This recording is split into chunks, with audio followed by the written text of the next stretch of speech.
কি সুন্দর খেলা রে ভাই, ইরান আর ইসরায়েলে।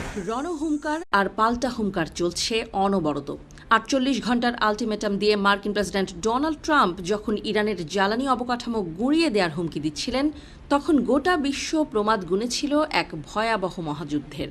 কিন্তু মাত্র কয়েক দিনের ব্যবধানেই দৃশ্যপট আমূল বদলে গেছে।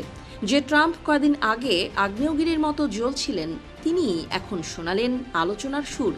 প্রশ্ন উঠেছে, তবে কি পর্দার আড়ালে সাদা পতাকা ওড়ানোর প্রস্তুতি নিচ্ছে হোয়াইট হাউস? ইসরায়েলি সংবাদ মাধ্যম ওয়াইনেট দাবি করেছে, ইরানের সর্বোচ্চ নেতার উত্তরসূরি মোস্তফা খামেনি নাকি ওয়াশিংটনের সাথে আলোচনায় বসতে রাজি হয়েছেন।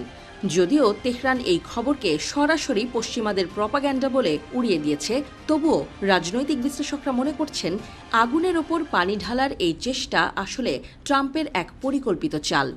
শক্তি প্রদর্শনে কাজ না হওয়ায় এখন তিনি